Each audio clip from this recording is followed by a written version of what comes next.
আর একটি হাদিস শোনাই, অল্প মেহনতি অনেক নেকি রয়েছে, অনেক ঘাটতি পূরণ করতে পারবেন। অতীতে যেগুলো হয়ে গেছে ভুল করার তো কিছু নেই, আগামীতে আপনি ফরজ ওয়াজিব ঘাটতি করবেন না, কিন্তু অতীতে ফরজ ওয়াজিব ঘাটতি হয়েছে, করার কি আছে?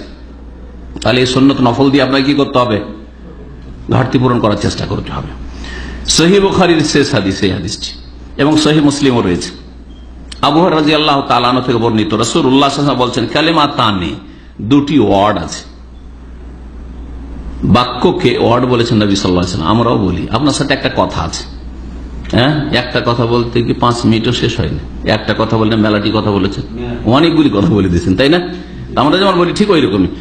দুটি বাক্য আছে, খাফিফাতান আলাল লিসান, জবানের ওপর খুব হালকা, বলতে একেবারে সহজ, মুখস্থ করতেও সহজ, কোনো মেহনত পরিশ্রম লাগে না, কষ্ট লাগে না। আর কি?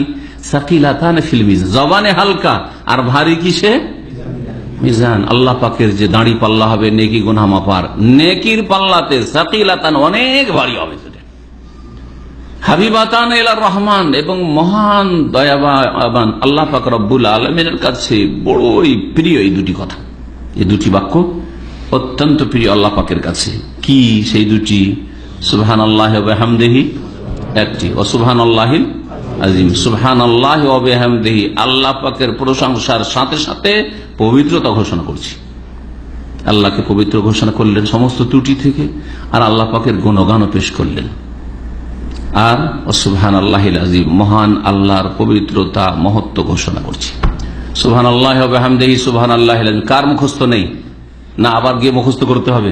সকলের মুখস্থ আছে, কিন্তু আমল করছেন যে আজকে আমি আমার যে নেকির পাল্লা আছে ভর্তি করে দিই, একবার কমপক্ষে পড়ে নি, বা 3 বার পড়ে নি, 10 বার পড়ে নি, বা যতবার, এরকম জরুরি না যে একবার বা 3 বার 7 বার 10 বারই হইতে হবে। আপনি রাস্তায় চলছেন, পড়তে অসুবিধা আছে নাকি? পায়ের কাজ করছে, যাবেন গন্তব্যস্থানে, হেঁটে যাচ্ছে। আর যদি আপনি গাড়ি চালান, তো গাড়ি চালাতে যে অঙ্গগুলি লাগে সেগুলি কাজ করছে।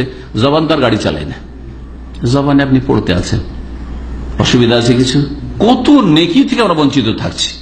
বরং সারা দিনে একবার এত মূল্যবান দুটি কালিমা বাক্য পড়ার তৌফিক হয় না, আর কয়েক ঘন্টা নেট নিয়ে বসে থাকছেন। কি জবাব দেবেন আল্লাহ পাক রব্বুল আলামিনকে? কতদিন চিন্তা করেছেন আপনি?